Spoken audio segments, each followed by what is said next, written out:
This video is not suitable for general audiences, and not for the faint of heart. Viewer discretion is advised. Remember when I said that Help wasn't Kobo's best song from this year?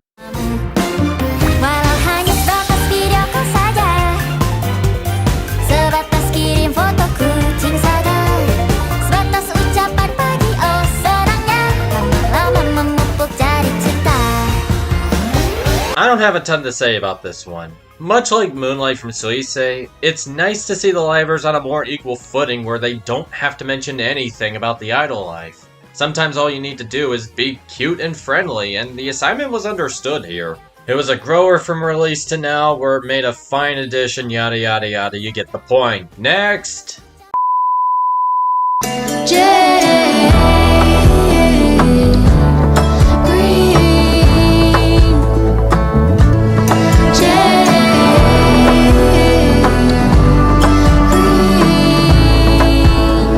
There's something special in holding on to an item that turns into a life memento that gives you a lot of comfort in the moment. We've all been there, whether with something tangible or, in the more parasocial sense, something or someone broadly fandom related. Once again, there's not much more to say. Even with any slight missteps and rough edges, Jade Green is very pretty comfort food, you know the rest, moving on.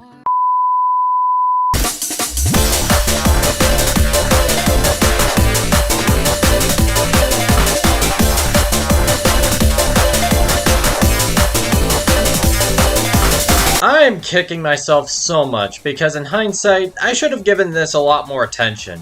Morning Anime Block was the easier sell, but Comma 6 is this penultimate rush of energy to the finish line given the album's concept.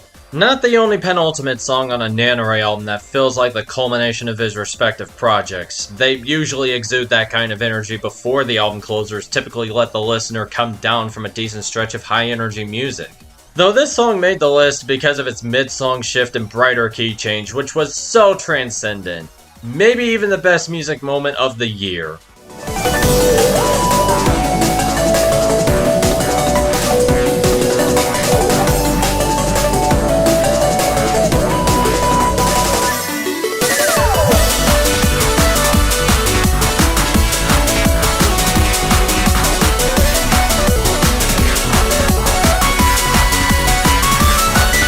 Would have been even higher if it didn't go back to the main melody to finish out the song, even if it does make sense. But it still makes for his best song since 2021's Elton U-turn from Nurse 2.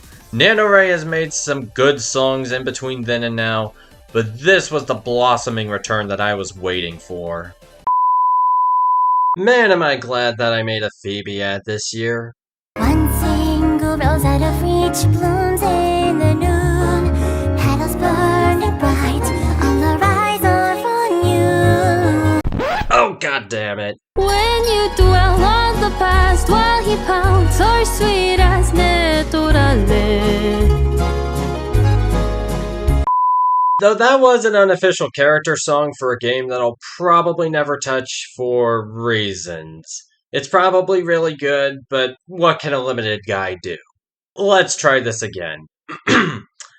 Man, am I glad that I made a Phoebe ad this year. I gotta fly these empty skies, retreading on our memories. Where is the place we used to chase? Could you keep singing for me, please? And if you find I'm far behind, I'll raise my voice and set you free. Gathering speed, not that evenly, but if you need me, I can be your harmony. Okay, there we go. That's better. Anyway, another year passes where Phoebe generally continues trending upward in her music. Last year she gives us their best album yet, exploring that next chapter that she was looking forward to, only for said chapter to blow up in her face, being that she got accepted to stream as someone else under Prism Project, and everyone there amicably deciding to leave. That's not to say that she's lost the spirit, as she thinks about anyone and everyone who is currently chasing down their own dreams. It also includes all of her peers that they have lost touch with, yet still roots for from afar. Plus, this might be not only one of the best produced songs that she's ever been given, but maybe even the best that Phoebe has ever sounded on record. No, it doesn't reinvent the idol wheel, but it is another banger that makes me look forward to wherever she goes next. Hopefully if another album can get funded, or if Phoebe can get onto a decent music label. Let's get silly, random selfies out on the street, storage full with all the memories. The vibe's only for a girls' night, 'cause it's a girls' night, it's a girls' night. And while we're talking about the Prism Agents, the most re-decoded song that I've ever heard from her. Hey, remember when Charli XCX had Girls' Night Out in 2018 with that interpolation of Madonna's Holiday? Well, how about that, but K-pop flavored, and being all the better for it looking back. Instead of a pounding buzzy club banger, we get something more melodically slick and funky to boot. Frankly, it doesn't have the problems that I usually have with K-pop music production, or really most of its industry baggage. The most mud I could throw here is any AAV appropriation that snuck in, but even then I might have leaned into it a bit much to where it makes me feel a little bad, as there are far worse examples in the genre, and given 2024 playing out the way it did.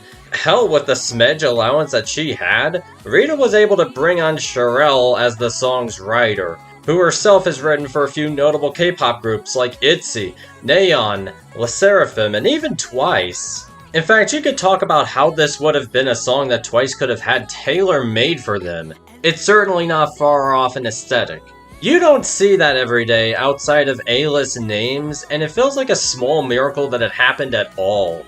It's a great song that is often so much better than a lot of her contemporaries, certainly better than most of the mainstream pop here in the States. If you haven't already, check this out. Okay, fine. Play the other one. See me shine, go see me shine, go see me shine. I feel so bright, I feel so fine. Don't ask me why, just feel the vibe. Go see me shine, go see me shine. Remember when I brought up the Persona 5 comparison for Suisei's 7 Days last year? Well, here's a leaner version of that, paired to a song that people in music socials would call the I'm Back Bitch single, writing off all of the confidence that she brings, and not much else, admittedly. This was another one that had to grow on me, but given the circumstances, I'm glad it did. Guys, gals, and pals, Hoshiomis everywhere, the biggest VTuber song of all time, and thank God for that. Go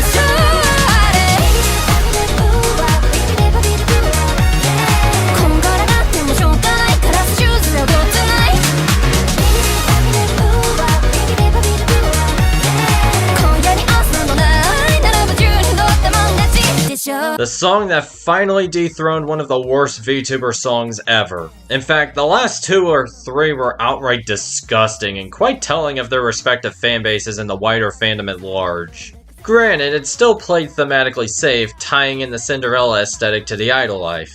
Suisei isn't really doing anything new here.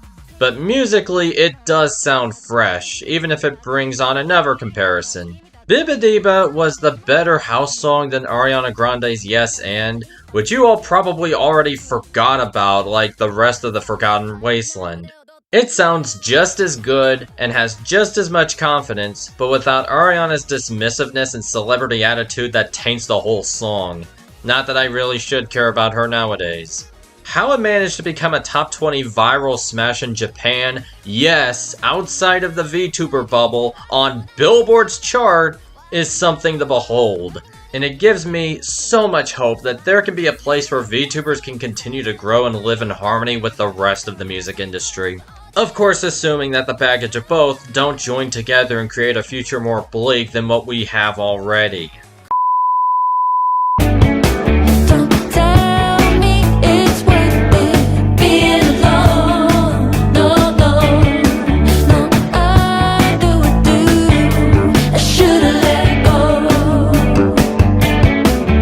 These next 2 songs come from an artist that I did not discover on my own. The latter that I initially found off the back of someone from music socials, thanks for the grift, while this was the other song discovery, but rather this time done through Genius in its 2024 mid-year ranking process that I was a part of. Shoulda picked up some unique resonance with me in how one felt guilty about not ending that toxic relationship sooner and giving this guy way too many chances. Again, in the very online and parasocial sense, I got it. It kind of hits too close to home for me in a way that keeps me from saying more. But on the flip side, Won't you give me one more try? Give me one more try. Give me one more night. I wanna keep you satisfied. If you let me, I wanna make it right. somehow the main thing that sticks out to me is how much I hear Michael McDonald's I Keep Forgetting here. I wonder if Fabiano was inspired by that song with this and shoulda. While there's still a tone that is mellowed out, it is really nice to the ears, backed up with the quiet desperation to have someone keep her company or keep the relationship together, even if it's just for one more night. Very fitting that this was the earlier song of the two. Much like Jordy Griep, this felt more like a ride you're being taken on by the artist, rather than the lightly toxic picture that this is. And the light instrumental really does help make the medicine go down a little easier. Maybe I should get around to that self-titled debut at some point. I know you want me, obviously. I already know you can't take the heat. You're staring at me, staring us free. I already know you can't take the heat. If I showed Past Me from even 5 years ago that Tove Lo would make a best list of mine, he'd be scratching his head as to why. My family and I were introduced to her through her big hit Habits Stay High, and we were all turned off by the opening line, I ate my dinner in the bathtub. Odd, icky woman things, like many a conservative family back then. Didn't help either that pop started going in a more serious direction, but I digress. I'm very thankful that I grew out of that and branched off my legal guardians in that sense, even if I never revisited that song on my own time, or Talking Body for that matter. Which means I get to talk about how Heat is a summer festival banger, with S.G. Lewis as the star of the show as a producer. Simply put, the melodic energy is what makes this go. While I liked Vibe Like This with Lucky Day and the now disgraced Ty Dolla $ign, this is just a better look for him. I don't usually add a whole lot of electronic music, but that whole genre cluster surprised me, and Heat was one of the best English electronic offerings all year, bar none. どこにいるのスクービーってまさかその通り壊れたものを聞いた時あっちまで温泉変わる瞬く間もないねああラブレベルのメーカーハドリップさまよインベーダー What you gonna do make party rock hold us oh yeah. So here's the other track that got swapped out with Light the Light, and it's mostly because of just how hard it went. I mean, listen to the main payoff drop. 腹渡までパーティー中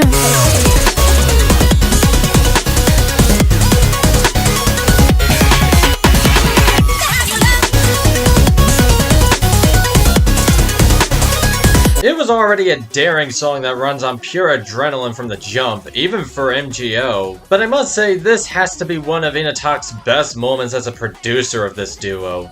Now, it's not higher because he, as a writer, does have a bad habit of putting in Western pop culture references for some reason, and this wasn't the only time he resorted to those. The Scooby-Doo reference out of nowhere was pretty jarring to me, especially at first.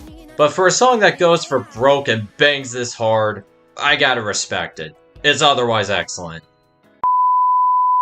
He wasn't built for rain out on the Texas plains.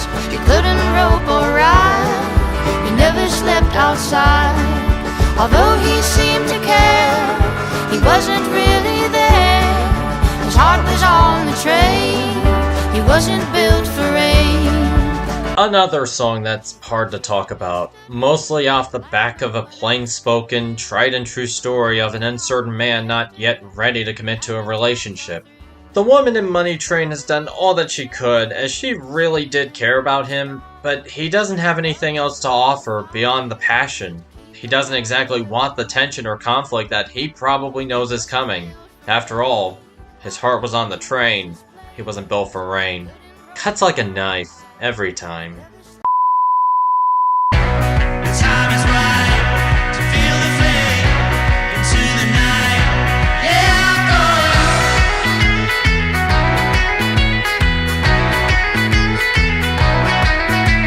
going. For as much as Happiness would have been way too appropriate for 2024, I said in my oh so close list that it never fully stuck the landing for me. I know their vocals have this kind of compression that is really on brand for them in their vintage approach, but it works so much better with more tempo and a fuller, more energetic mix that just plain rocks. One of a kind hits about all the right notes for a fun night out on the town with friends, and it almost makes me want to do an Irish jig if I knew what one was. I wish that this was a radio single Offset album, but I'll still take it for what it's worth. You know what, Owie? I agree. This is in fact very pretty. 僕は僕だけの運命を僕だけの旋律を歌うために生まれてきただから僕だけの感情を僕だけの色彩を刻みつけるこの世界に Okay, whoever sent this in for a Timekeeper's playlist stream that one time, they made my day when I got around to the stream archive. Might have also helped me give an idea for a future video on music I discovered through VTubers and their communities, but that's for another time. For those who don't know, Mirai Kodai Orchestra is a 5-piece set from Japan, who is one of those acts to have their music used in anime, dramas, and the like. And from what I could make from a translation that someone left in the comments of the music video, thank you by the way, this has more of a focus on one's past heritage and using that to write their own story to build onto that legacy, which I think is pretty admirable. I was late to the party as this was released in 2023, but again, sometimes better late than never, especially when it sounds this thrilling. Talk about salvation like a birthright. Use it like some kind of excuse. Speaking of some things I put behind me. White lies, white Jesus and you. This was the first moment I knew that Katie Pruitt didn't lose a step after coming off of her debut album Expectations. Blood related, I sort of got, but didn't do as much for me. And White Lies, White Jesus and You should have worked for me even less. Yet vocally she sounds way more supported in the mix this time, and thematically it touches on those having gone through religious trauma in their past. She doesn't outright dismiss on principle those who practice Christianity or other similar religions, but she does disregard those who use it as a way to hide behind their hate, something that Amethyst Kia touched on with her collab with S.G. Goodman. It's something that a guy like me who was a VeggieTales fan and only went to vacation Bible school for 1 week every summer for a few years as a kid, can mostly understand and even see past the veneer of that bigotry. It can be a harrowing song, but it's one of 2 anthems from her that are worth taking in. Too bad I never added the other one. Some kind of savior to say you're so unique. A new mantra every other week. All my friends are finding new beliefs. But then again, I know that it would hit way too close to home for me finding something to believe in, something to be a fan of, something to keep me going in life and the hellscape that otherwise is beyond that. Yet you're left to find other interests, beliefs, and answers once they stop working and life again becomes hard to live through. I'm still partial to It's Always Been You as my favorite song of hers, but I completely get why people gravitated towards this song.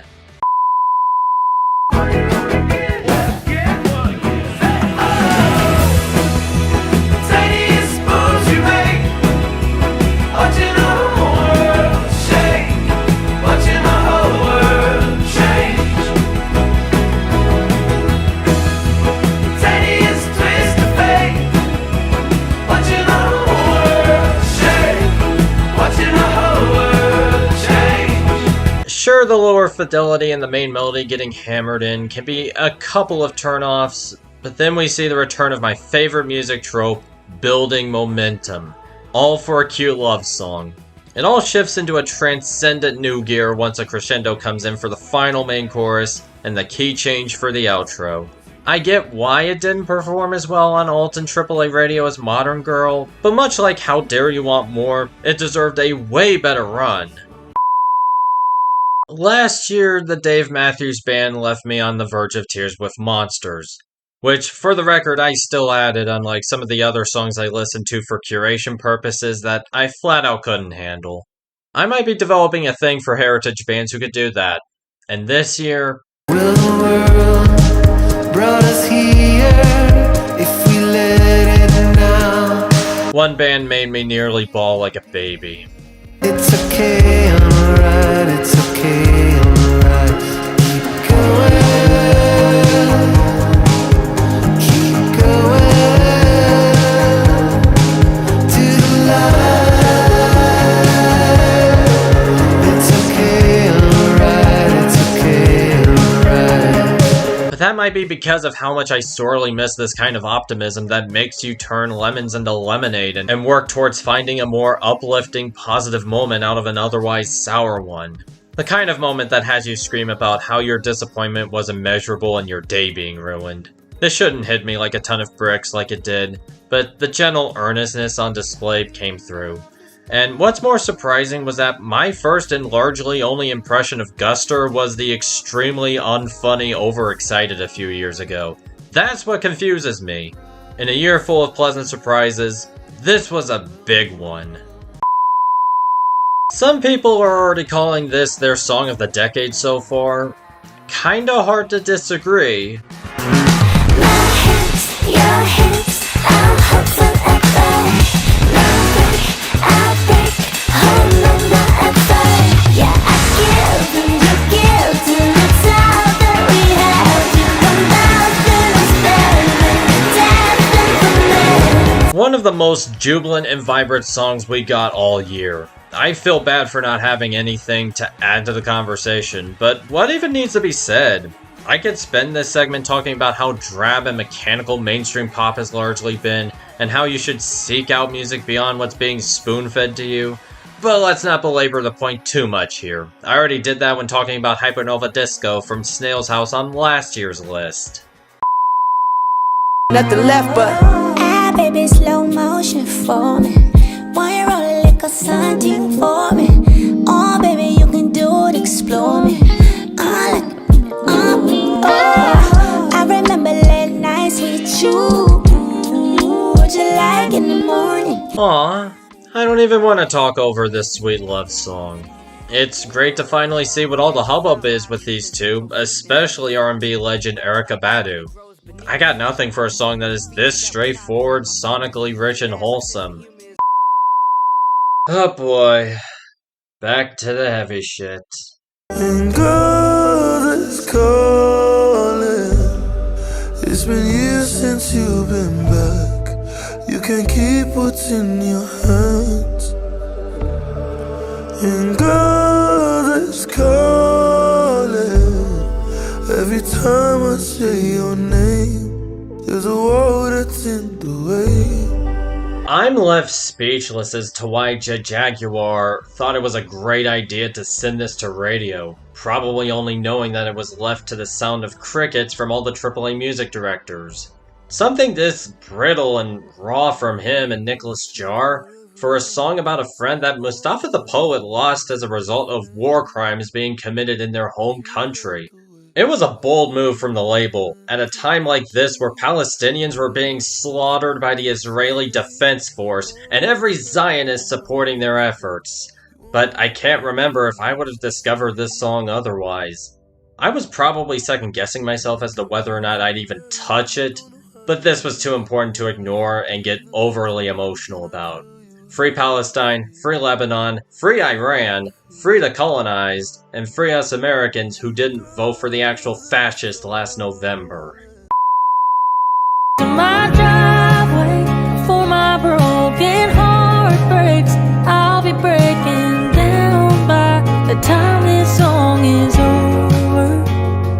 So hey highway, I think I need a shoulder. I promise a couple more songs before we start having some fun again. But Hannah McFarlane perfected the can't get over the breakup type of song.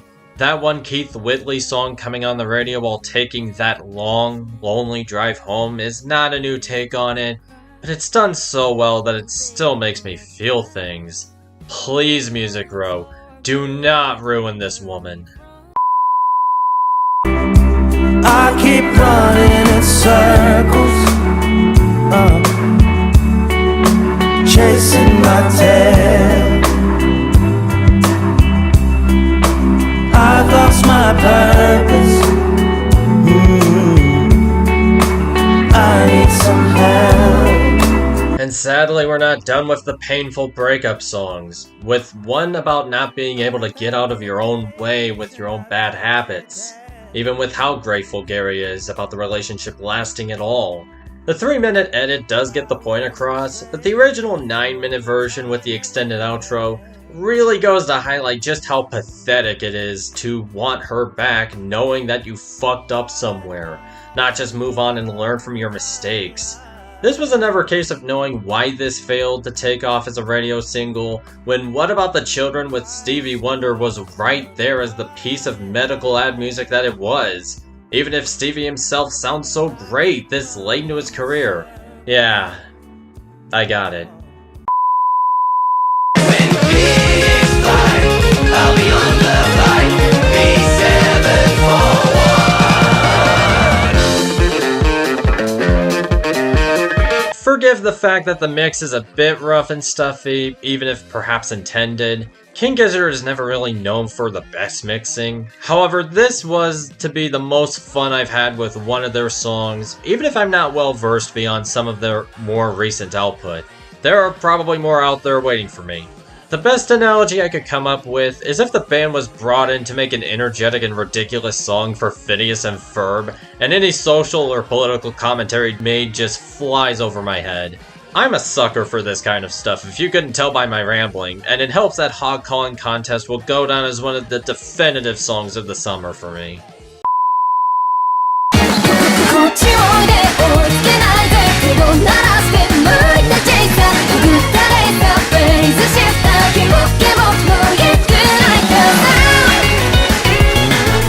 Already talked about this one in a January recap, and said most of what I wanted to there. This is Starpeggio's Allegro, with the driving drum and bass patter, albeit with more going on this time around. I imagine it would go very well as part of someone's gym or warm-up playlist. Really, the only knocks against it is the confusing Pink Panther reference, and Igniter not being as special as Allegro. But very few things can match that. It still kicks a ton of ass regardless. All I wanna do is prove it to you. All I wanna do is prove it to you. Brittany Howard makes a garage house song, and is probably the best thing related to anything Alabama Shakes. The mix is still pretty rough, but it isn't nearly as much of a weakness as a lot of her album from this year.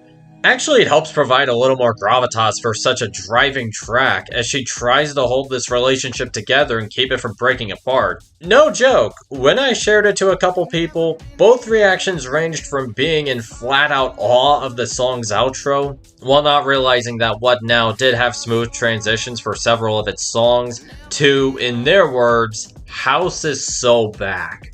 While electronic music had a surprising amount of pull in the ad parade, this was the best out of all of them. I am probably never doing this again. If the WCAS radio project blows up and I get people asking me to do this again, the answer will be no. Again, do not ask me to make an exception like this a second time. It is, as far as I know, a one-time deal, not going to ever happen again. But sometimes there is a reason for why I made this type of exception at the end of 2024. Some context. Yeah, we get kinky so tight. I look at you, You look at me. Yeah, I think we got time. In the United States, there is a law for broadcasts on TV and radio that mandates a ban on obscene, indecent, and profane content, and usually that includes the music that plays on the radio. In the case of the latter, basically any fucks, shits, and the like are not allowed. But stations have gone as far as getting away with a swear like bastard without getting a slap to the wrist. But believe it or not, there was not just one, but two songs that got airplay, and the main similarity to both was that their respective clean edits were botched. One was Kinky from Baby, where the quickly said shit was missed in the editing, but apparently enough effort was made to where they shortened the pause into the first chorus. Okay? The other being Houdini from Eminem, where he could tell his own kids to fuck right off if he wanted to. Though with the amount of swearing in that song, he was already walking a very thin tightrope in that department. Not to say anything about how much of a disaster Houdini was outside of that. Not to say that I've been perfect, as I have missed some of my own while adding them, most notably 24K Magic and I think even the Finesse remix from Bruno Mars. However, and here's why I'm having to explain all this, I do try to stay within FCC bounds due to the fact that I live with my parents who act as my legal guardians, due to how I can't live independently, and them still seeing me as the pure and innocent child that I've apparently always been. The sister mock station that accompanied me, ran by good acquaintance of the show, Ryan Eister, made an exception or two of his own, that being a song from the Kid Leroy that didn't have a clean edit ready on streaming. I didn't hold him to anything that wasn't being the best curator he could possibly be, and as such I didn't raise a finger in opposition. And after almost 4 years, after vowing to keep my own mock station FCC friendly for the sake of my legal guardians, I finally retaliated back with my equivalent to Kinky. My way of telling them to go pound dried concrete. And given the name behind this song,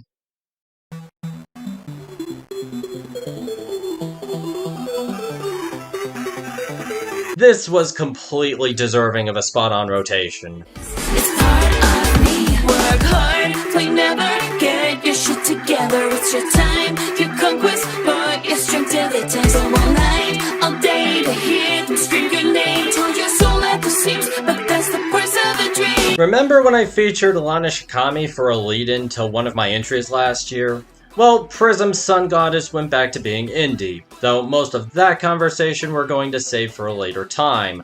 And even then, she has spoken about her own experiences better than I could on my own. Though the benefit of her coming back as Paranorma was to focus more on making music again. While not her first song back, it was the lead-off single to her debut Lore album that left a good impression regardless. I'll be honest, I had an initial jumping on point, but then left, only to come back given how much of a shit show VTubing 2024 had become. Work only grew on me a ton ever since, and I would still call it a highlight thanks to one of my favorite returning genders, I mean tropes, musical progression. Like Lover's Leap from Elbow, regular producer Broken Screen lets this song take its sweet time to build some chaos. And I use the word chaos deliberately, because that's what happens when you get too caught up in working towards your dreams and fulfilling others' expectations. Only made more apparent by all the auto-tune and then the building vocal pitch shifting after the beat switch. But what makes this come together is the outro where all the tension and build-up collapses. Where I could see how one might make the connection of Norma going into burnout after all of that.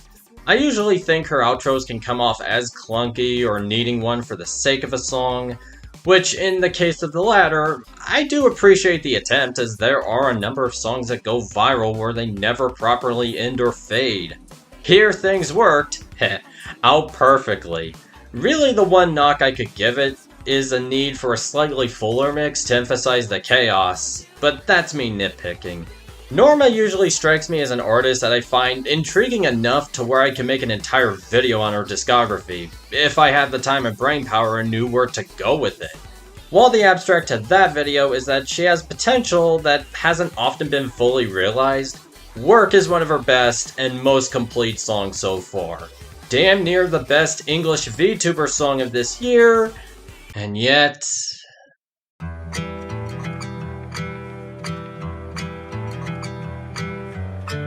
We start with her on this next round of heavy shit. I hope you all brought your Kleenexes for this one. Do you feel me reaching out to you? In this storm of pain, your peace guides us through. But I still miss you, Barry. For everyone's sake, I'm gonna try to keep this one shorter. Part of me would have rather had Nightmare in this spot, instead as another solid pop song from Norma, and if 2022's ableism purge never happened, it still wouldn't be fair to put Barry on a best list ranking. Maybe not even appropriate to add this as part of my curation, alongside a bunch of other songs that were also hard to swallow. However, it made me feel things more than most other music I heard all year. Of course, it's hard listening to her grapple through the loss of her granddad, with the details of the memories and portraits that she kept up in her attic that are hard to revisit. But what gets me almost every goddamn time I dared put this on were a couple of Norma's family members coming in for the building bridge. We're here calling, are you watching? And Norma realizing by the outro, and more so on the closing song Gone, that at some point she'll need to let go and try to find the peace that her persevering, grieving love needs. Whether it's time healing wounds, or her using his spirit to lift herself up. It's only further amplified as the song tries to swell up by the end, only to let go of that tension. Left with only her, and a spare percussive beat that's left to sit and linger. In fact, I'll say it, one of the most brilliant moments in all of music 2024. Not a second goes wasted in this 5-minute song, and the rawness wound up hitting like a freight train, just like it did for some with Sufjan Stevens' Shit Talk in 2023, or Maggie's song from Chris Stapleton in 2020. Keep resting in peace, Barry, and I'm so sorry for your loss, Norma. God, I wish you'd stayed, but you're gone now.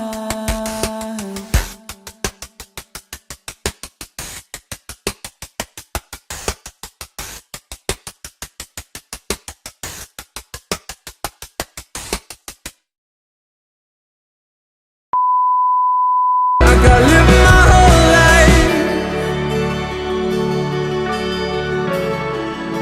before the first light.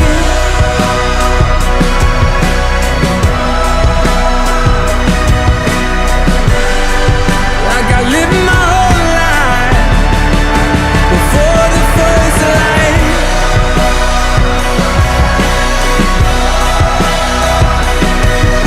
Whenever I actually come out the other side of hell, if that day ever comes, I imagine that the moment would sound a lot like this whenever I'm also not thinking, fucking finally it's over, and all the scars that were given to me.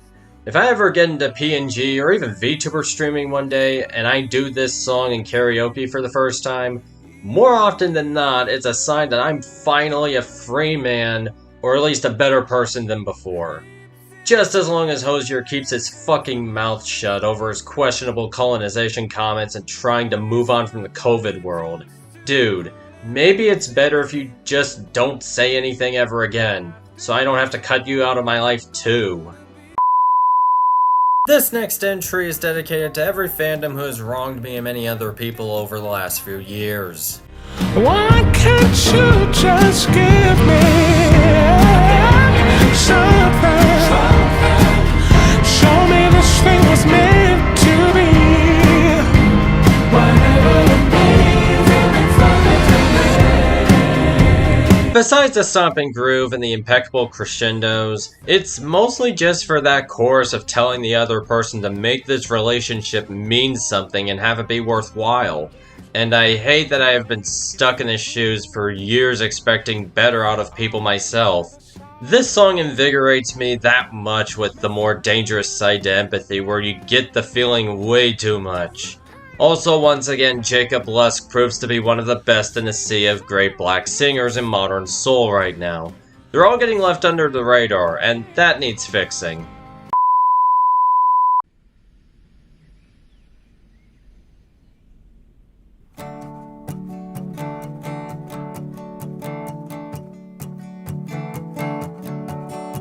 Or maybe I'm that guy that's being portrayed in Heartless, running around angry to the point where, unfortunately, constantly went to the point of using my social media as a means to vent and spew my hate. I think even more than in past years, isolating and maybe even alienating most of my peers in the process.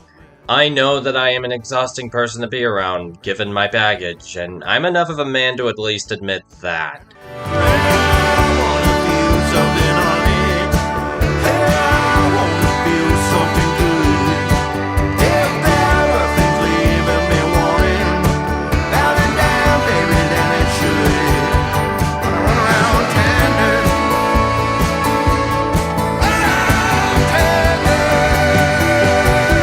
And I really want to run around tender, but for years I've never been able to feel anything good, outside of certain moments in a bottle that let me continue on living. But even then, you're left so deep in the trauma that you can't even recognize any upside afterward, even when you are trending back in the right direction. There's no other way to put it. Nathaniel Rateliff's band made something that was tailor-made for me, and might be the best song I've heard from him, group or solo. Just another song that I understood way too much.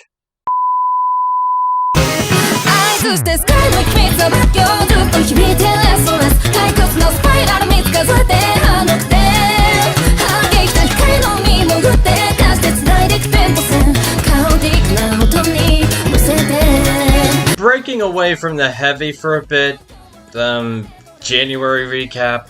I'm serious. I don't know what else to add that music theorist Virtual Discog already said, or what Ravenclaw would add to that when she eventually gets around to reacting to Storpeggio.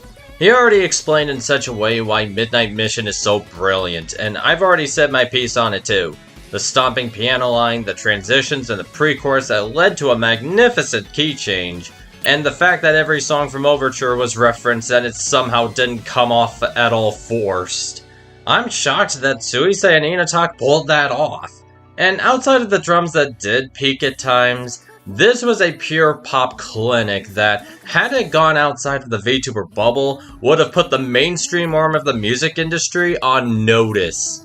Midnight Grand Orchestra often found a way to keep pop music fresh and innovative, and that's a mission that every artist should aspire to take. I'm letting my bad imagination get the best of me, lost in a daydream. The only reason that this was an ad at all was just my way of trying to cope through the year and tell myself that things aren't as scary as it seems. Good luck giving someone like me that positive affirmation. If nobody had it on any of their best lists... Wait, what are you doing here? You have the wrong spectrum, because your actual owner is up north. Yes, you can grab some snacks from the fridge, but after that, run along. You don't want to get locked out of the Canadian border at the rate we're heading. So as I was saying, if no one put this song on their best list, this ad wouldn't have been a thing, for as late as it happened. I don't even know who Sunday Best are, beyond that they're a country act. But if this kind of reassurance does more for you than it did for me, good for you, I guess. This wouldn't be on my list if I didn't recognize and appreciate it in that way. So say for the sake of argument that Barry was the best VTuber song of the year, even with these next and final two VTuber entries on this list to come. But as I've stated time and again, I'm a simple person. Sometimes I just want to be happy. And I don't think you could script a stronger start to 2024 than with the song that I could have used for the list's hypothetical opening montage. Same old story. What if I say I'm not like the others? What if I say I'm not just another one of your place? You're a pretender. What if I say I will never surrender? What if I say I'm not like the others? What if I say I'm not just another one of your place? You're a pretender. What if I say I will never surrender? Whoa. When it would have stayed an ineligible entry otherwise back on its original YouTube release back in January, it then got sent to streaming platforms by the end of May, to where I could actually put this Foo Fighters cover in my curation library. This was something that left me overjoyed beyond belief, and it's the kind of rarity that doesn't happen every day in the VTubing spheres beyond indies and those courageous agencies who aren't established in Japan. I was always there for Roka and her huge and versatile voice, where sometimes my Taylor Momsen comparison rings truer than ever. And here she put on one of the performances of her VTubing career, even factoring whenever she sings live on stream. Dave Grohl and the Foo Fighters are known to sometimes have a certain intensity to their more anthemic rockers, including The Pretender, and Roka matches their energy in spades, even down to her scream at the very end. But one way that makes her cover come out on top is it being in a darker key, which adds some unique mystique and flair that the original doesn't have, for as anthemic as it is. I would have loved the instrumental to be a bit more intense and omnipresent, but it still makes me go, hell yeah, whenever this comes on. When people look back on it, assuming Brave Group or Idol Corp don't taint their names further than they already have, this cover is going to go down as a modern classic. What a stunner. 聞かせて100年先の水星のように君に会えたら僕らだけの名前つけても忘れないから If you remember how high I placed Ryusugun on the 2022 list, only topped by Allegro a few spots higher up, you'd pick up on how much of a soft spot I have for MGO's ballads. I mean, after Soliloquy, you're not wrong there. Both of these songs on their respective EPs are right after their interludes, where the projects go from Suisei and Taku Inoue coming off as cool and fun to hang around with, to something more earnest and down-to-earth where that facade slips. In the case of Soliloquy, it's the fact that Suisei really misses her rival and waits forever for them to return and pick up where they left off, except that this person doesn't come back.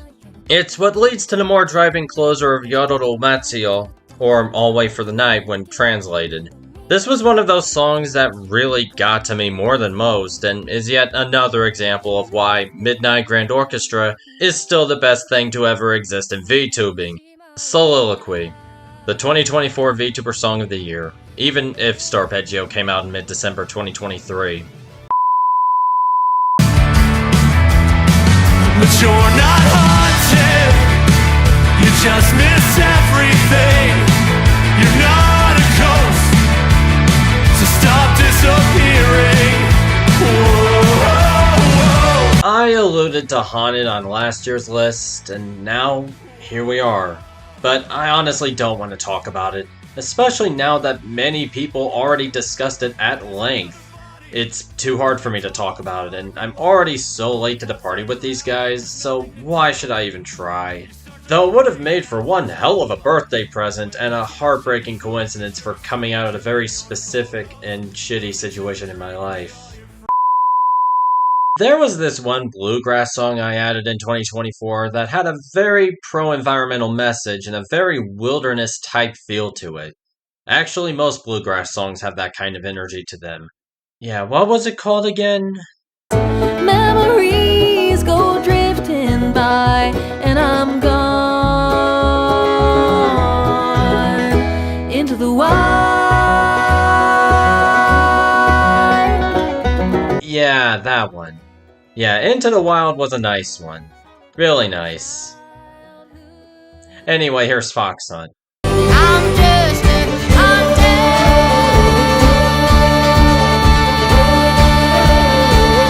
just trying to survive.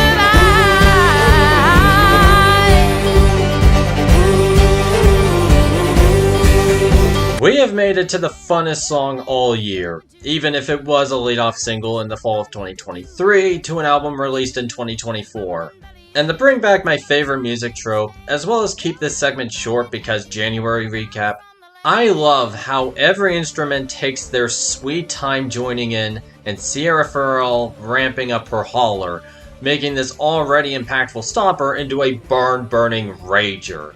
This was an anthem for the ages, and it pisses me off so much that it failed to do much of anything on adult alternative radio. I know this was meant to be made for Americana radio, where the music directors on that format ate this up much more, but AAA desperately needed this and not the pounds of mediocrity that came flooding in at that point. But in the meantime, Fox Hunt was nothing short of inspired. Again, hell yeah.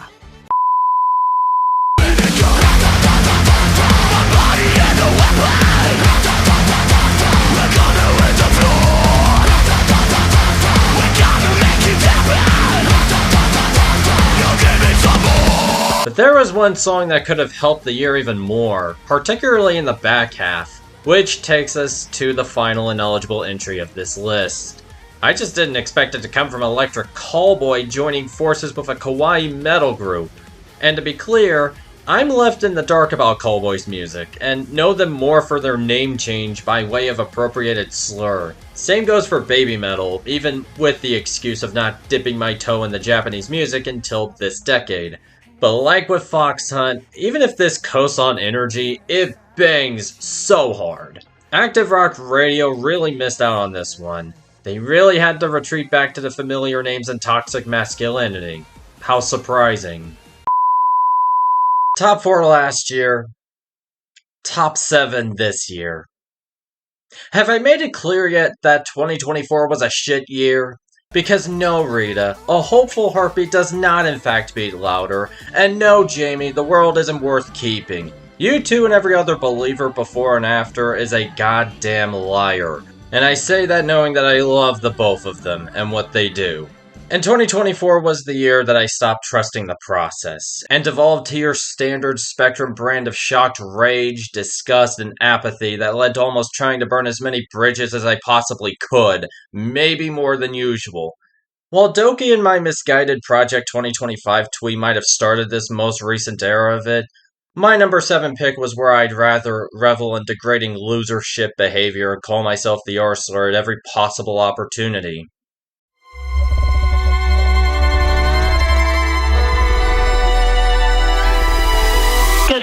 It's only not any higher when even the artist in question had to distance herself from the song. Johnny, Johnny, I just wanna be your girl. I do. Johnny, all you gotta do is say the word. I'll do anything for you. But I get why she did that. There is a rush of adrenaline that comes with finding a new romantic relationship where you feel more understood and appreciated. Then the rug gets ripped from under you when you realize that you are being groomed by a pedophile, as a trans child who hadn't gone through puberty yet. Of course, in the context of the fictional town of Wallsocket. Now, with trans people getting labeled as pedophiles themselves by ghoulish bigots when they are otherwise often not, me adding this right before the summer in an election year might have been a terrible idea, because of the tonal dissonance.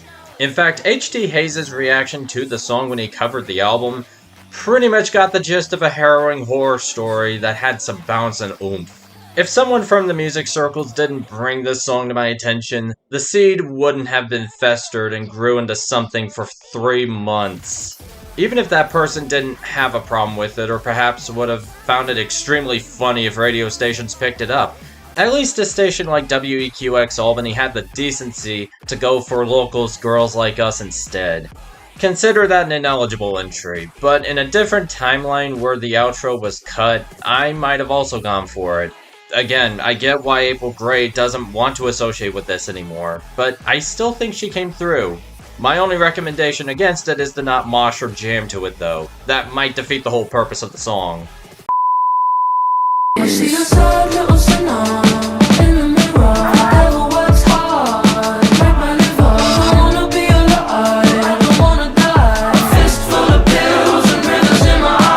To be clear, only the edit that also got sent to radio and flopped, that only had the second part of this year's attempt at Bohemian Rhapsody. I admire what she tried to do, but the final third part switching its tone from mostly murky misery to the celebratory, grand, bluesy jazz finale, emphasizing to let there be light, did not sit right with me. Again, not in the year of 2024. No song this year has a line that speaks to the zeitgeist as well as, I don't want to be alive, but I don't want to die. I could end this segment right now if I wanted to by saying how that has always stuck with me, especially given what has followed since. This might as well be my apology for not adding escapism last year, but it didn't help when there wasn't even a decent clean edit on streaming, as far as I was aware of, and when guest feature 070 Shake decided to join a crypto tour that got far more attention than when I busted acts who quietly signed on to the Consensus 2022 convention. But to go back to escapism, while that song had a more personal story retelling one of the worst nights of Ray's entire life, Genesis has much more focus between herself and the bigger societal picture that's plenty similar in terms of distressed anxiousness and unwanted judgment. If there's any hope, it's people hanging on by a thread. Forget about a misogynistic rap feud between Kendrick Lamar and Drake, for the sake of entertainment. In the whitest, most sheltered way I could put it, this is what the culture's actually feeling. You don't wanna drain me, baby. Don't sit me, baby. Just pour me out. Just pour me out. Sheltered, white, autistic man projects his angst on a marginalized person's song. Again. Obviously. This is the song that people are going to associate with me because of my unfortunate character online, and how I'd rather turn people away due to swimming too deep into said angst and wanting the entirety of planet Earth genocided into oblivion. Anything I could say about the song itself is already made apparent and laid out, so what's the point? Well, except for the fact Cassius Culpepper came from Big Loud of all labels. If you were to tell me that early on, I wouldn't have believed you. And comparing your relationship to having to put down the alcohol, I mean, that's quite the comparison indeed if I've ever heard one. All the times I waited for you to want me naked, made it all look painless. Man, am I the greatest? In tribute to all three fandoms that have wronged me and many other people— oh wait, I already did that bit. But in all seriousness, sound-wise, it's a more refined Happier Than Ever, though if you got crushed emotionally by that song, Your Power, or When the Party's Over, you were going to adore this anyway. There really is something heartbreaking about thinking and hoping that your partner really was going to be the greatest thing in your life, only for Billy to overcommit to where this relationship is no longer worth it. Once again, a feeling that I've known all too much of. Also something musical progression, especially with that massive crescendo after the second chorus, but you already knew that. Yeah, she did it again. So, remember when I put a hold on Bit of a Monster from the honorable mentions? It's time to rip that band-aid off. This is where I start staging my glorified apology tour towards a bunch of trans women for the next few years. After that, Johnny, and this. 'Cause saying anything is trying too hard. The silence is a bastard. Out on the edge of the night, how am I letting the audience fester? And this is where I start projecting again for no good reason, as well as why I struggle to call this a best list, but let me explain everything else first.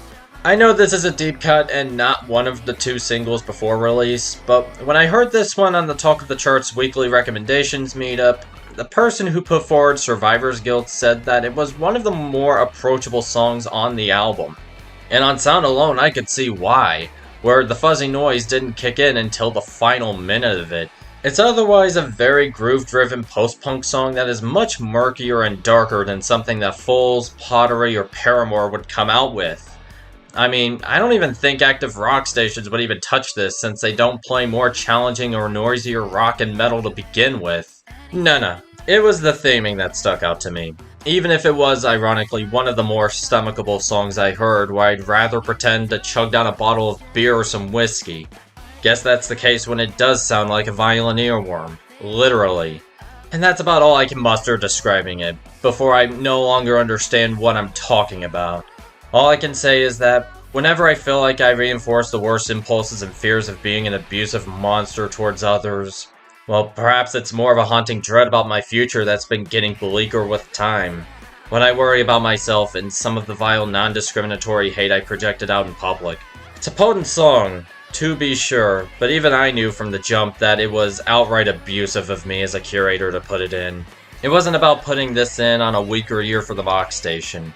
It was a mix of not enough safe outlets for my rage and knowing what I've gotten away with, only to dig that hole deeper with every passing week.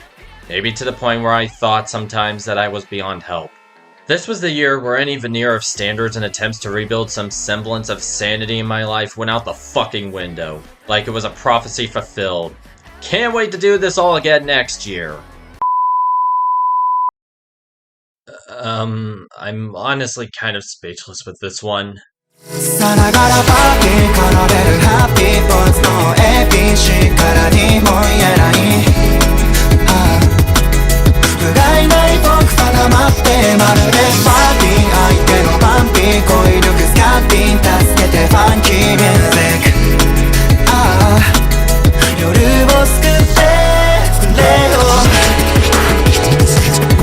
僕を救ってくれよ Going back to the subject of pleasant surprises, Takuleinoe. Not because it was from Inatak's solo career, and even then, it was a random discovery while looking at his live set from YouTube Japan's Music Weekend last year. I knew I liked this right away, but Heartbeat Box was a song where I had a hard time contextualizing it and seeing where I'd put it on the list. Then I heard this song in rotation one too many times and saw a generous English translation that someone provided, and I'm even more shocked that I didn't bust into tears in the same way I did with goddamn Guster. Yes, it certainly sounded like the most gorgeous drum and bass song I've ever heard in my life, even if it does have to compete with his own 2 D&B songs under Midnight Grand Orchestra with Suisei. The name of the game is Propulsion, where Sadukani's beatboxing and the main D&B riff are the main driving forces of the song, and it could be taken a couple of different ways, between time itself moving forward regardless, but could also have the rush of emotions this guy experiences when meeting new people and trying to have fun socializing with them. You desperately want to, and make sure that everything goes right, only to grow stomach butterflies and shrivel up back in bed. And all you have is the music to help you through the night. Except that ideally, there's no need to overthink, overcomplicate, or overexert yourself like this. But sometimes that is the reality, whether for the neurodivergent or the wider human experience. Everyone here did an amazing job capturing that feeling. Maybe even too well given my own experiences with social anxiety, wider autism, and the aforementioned demons that run even deeper than that. It may not have been an MGO song, but this doesn't stop it from being a devastating masterpiece. And to pair with it,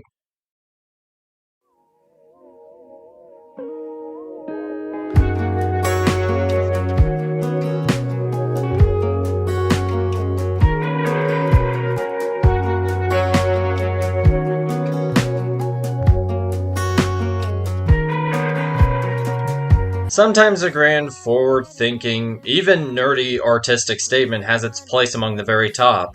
But other times, it's better to have something more plain-spoken and straightforward.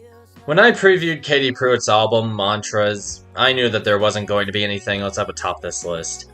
Even if it might not be the best song objectively, there were a few out there that truly defined my year, like literal self-sabotage and attempted online suicide. It really almost felt like the online version of my 2021, where my existence, at least in perception, felt unwanted and too scary to live on, trying to burn every single bridge and push everyone away. I don't know how to let somebody know.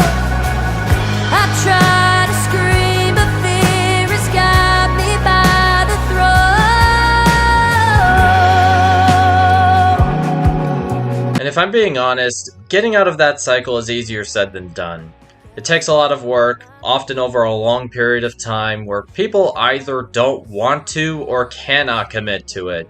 Or to put it another way in the context of self-sabotage, to go back to Ray's Genesis for a second, anxiety is like an index finger pressed to your lip, where sometimes it's really that hard for people to speak up about their own issues and to seek help. So you're just stuck spiraling down under until time does its thing, if at all. In a less miserable year, maybe Heartbeat Box or Fox Hum would have been my song of the year, but I don't know what else to add that hasn't already been laid out to bear for everyone to see. This was what I took away from the year, and I hope and pray that this isn't the start of a streak. But then I remember that this is now 2025 and things haven't gotten better. If they haven't gotten worse, it's certainly at least made more apathetic about the state of fandoms in the world at large. If I died this year, or put my laptop back in its case, as it were, I wouldn't find it all that surprising. But if I'm still here by then, we'll cross that bridge when we get to it. Self-Sabotage by Katie Pruitt. One of the most definitive songs of 2024, in an echo chamber full of them.